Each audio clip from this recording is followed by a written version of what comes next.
because we've got CACM Esports versus PERU Unite. We have our Ultra Series champions versus the world champions.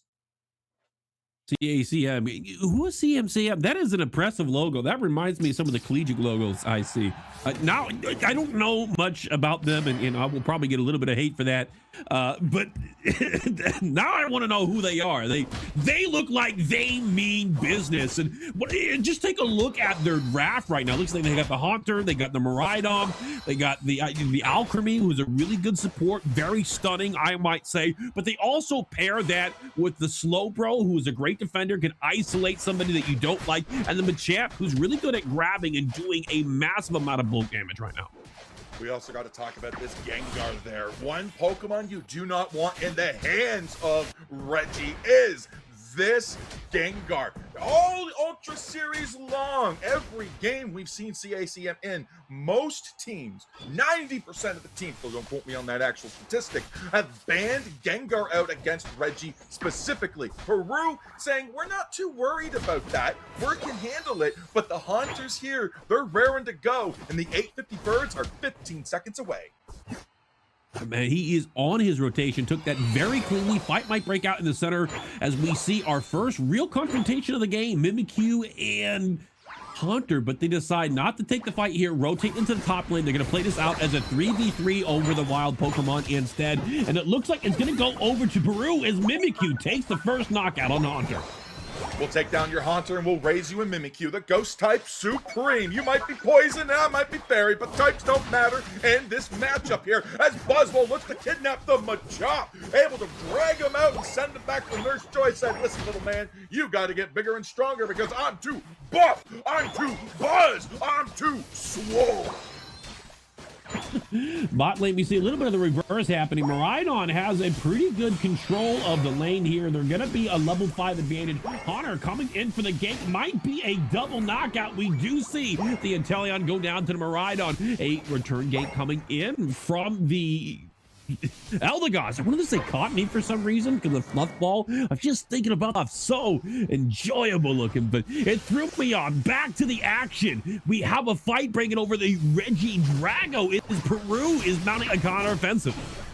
Speaking of fluffies, though, that El Premi is keeping good job of keeping their team up with those recovers there. Those little cream dollops, so fluffy, so delicious, so pure, so rich in HP.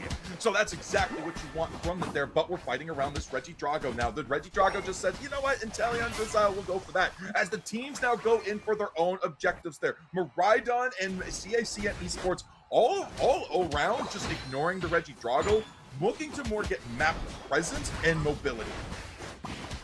I like the double submission going on between the Buzzwole or the Machamp here. They're just flipping each other off, like literally grabbing each other and flipping each other right behind. It's really a bromantic moment right there, and I love to see it. It makes me so happy. But 7 minutes in the game right now, we do see a score lead on the side of PERU, 76-123. PERU taking the Reggie Ice, giving a health regenerating buff to their team. In the bot lane, though, if you know where they are, you know where they're not. PERU is not going to be there to stop the Regieleki. CACM Esports will grab that Regieleki, and we're going to prepare to siege that bot lane.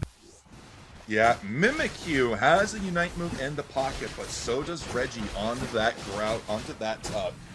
Gengar there. I was going to say Groudon. When did Groudon become a playable character? Not quite yet, but CACM Esports still keeping a nice, healthy defense there on the bottom pad as we're looking to offlane and regain the score lead.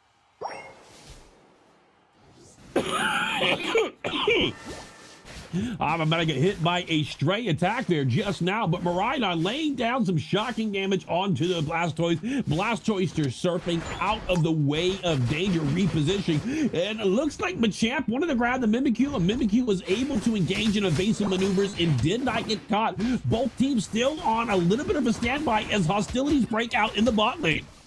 Yeah, well, Gengar is looking to spook out Malice and say, you need to go.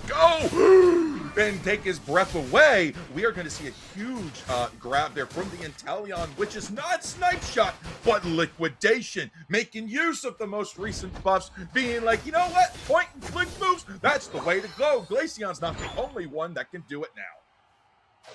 All right, you're the one who takes my breath away. I just want to make that clear. 5 minutes in the game, score is now 97 to 123. Has not changed. Peru still in favor here. Will be tied in EXP. Both teams having 2 level 10 players, 2 level 9, level 8. This is neck and neck. One mistake is all it takes to break the status quo that we are at right now. Both teams are taking positions. Objectives about to be back on the map. Both the Reggie in the top and bottom side of the map. CACM Esports grouping up 4-man in the top lane. Yeah, this is what you want to see there as well. We see CACM going top there. We do see now Peru recognizing that, going to be like, you know what, we got a lot of points to dunk in. Let's just put them in the bottom here. Slowbro saying, no, that can't happen as the Cotton Cloud Crush comes down for a one last defense there. As, ooh, look at that. CACM takes them down, but Blastoise is here. Draken says, no, this is my tower, and I am the god. You know, I was unsure about that play at first. I was thinking, Elderos, what are you doing there? It's 1v4, conceding. You can't stop it. And they weren't trying to stop it. They're just buying enough time for Blastoise, because Blastoise absolutely stopped them, and they did. That's why it's called the Defender. It defends the goal, and they did just that. Score is now 97 to 217 in favor of Peru. Peru did lose the topside buff objective, but they were able to get more points. And because they were on the bot side of the map right there, an easy rotation into the Reggie, which they then took, giving them more pressure, more threat, and another opportunity to continue to compound this lead. Yeah, 97 to 217. We're now 90 seconds away from our first objective here. Kyogre, since this is game 1, this is going to be a bit of a sticky situation for CACM Esports there. They have to find a way to regain map control, to reapply the pressure here. Slowbro's already going in for a cheeky 10 points there. Nice break from Reggie there with 40 points over. So we've got 147 to 304. Their scores are back into this. Now can they bring the levels in line? All right, Tempo is making a good choice here. He's respecting the strength of the Gengar, doesn't want to get caught unaware, alone by that powerhouse. He regroups with his team on the top side. They're going to try to crapper some more wild Pokemon in order to build that EXP lead that they can. They're getting in position, and now they have priority over the top side objective. One of the few Reggies that will spawn before the Kyogre that resonates and signifies the end of the game. Yeah, 40 seconds till it's here. The timer hasn't spawned in, but the Reggie Rock says, you know what? I gotta drop some rocks. Put some damage down. All right, you beat me. You can have my blessing. Defense, special defense for the next 90 seconds there. They will have it for a whole minute after Kyogre spawns in, and both teams are now looking to get a little bit of extra experience in their pockets there. But look at CACM. They got a nice deep pivot there. They're looking for a way to get onto this team. I'll have to probably come in from the center of the bot side or the top side. They don't want to take these chokeholds. There is a lot of siege percentile from the Miraidon. They don't want to take too much damage and be zoned off or forced, but they have to get in here because they are going to be coin flipping Kyogre. It looks like CACM is wanting to make them come into this pit and take this fight. Kyogre's already starting to get chunked down there. It's missing about a quarter of its HP, but that's not where the focus of the fight is. Kyogre's currently being used just to get some charges onto that charge beam there as we miss it, but there's the submission. We're finding the pick on the Buzzwole there. The liquidation comes out to help zone it. Buzzwole's taking residual poison damage, but it is able to escape.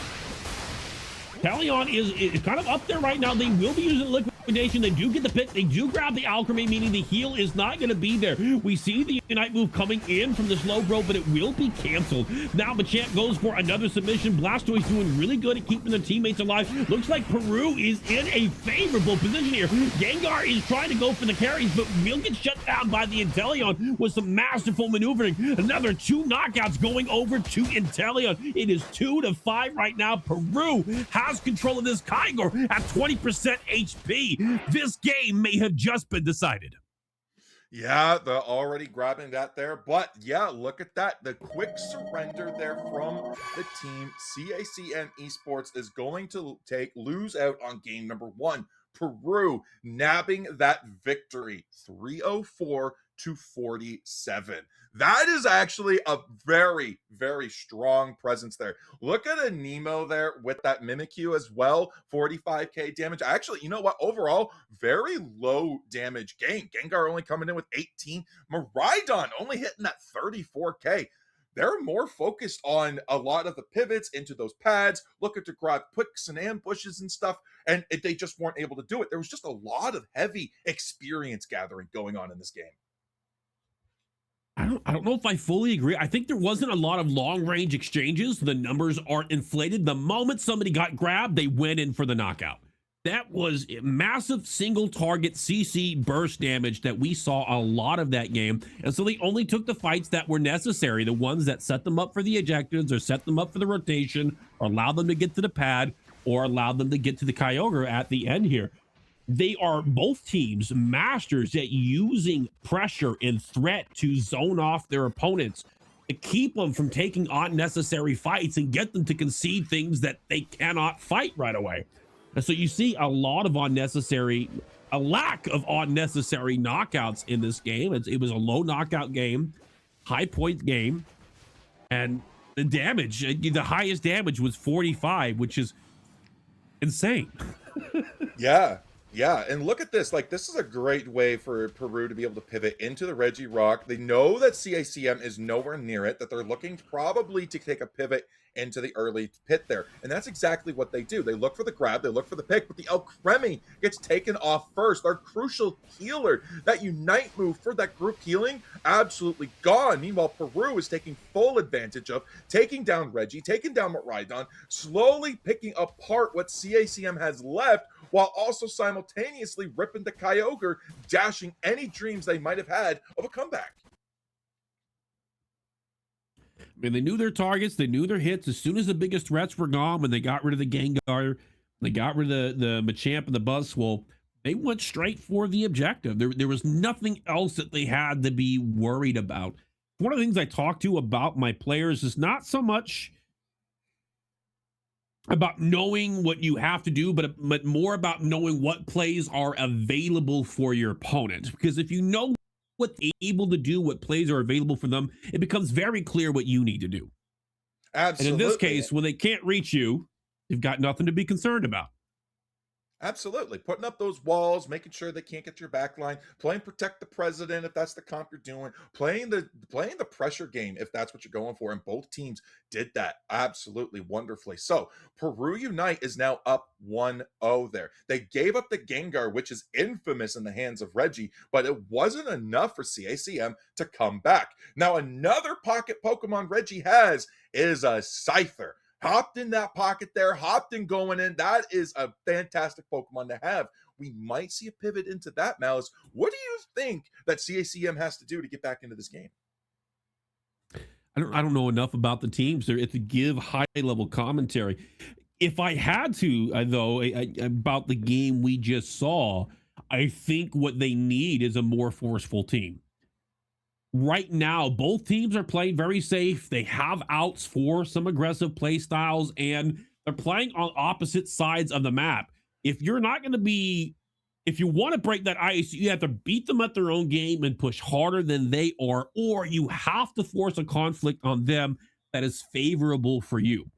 If you have long-range artillery-like champions like Miraidon, it's great to pepper them and poke them out, but if you don't have anything to capitalize on it, it's not going to go anywhere. And if they can just safely play back and then grab you when you're outnumbered or when you have to move to the other side of the map, they're going to be able to do so just as they did. And so I think they need a more aggressive play style. They need more engage. They need something that can flank and remove a target immediately. Gengar is surprisingly very well about that. But I think being more proactive and more aggressive is work very well for them against this team.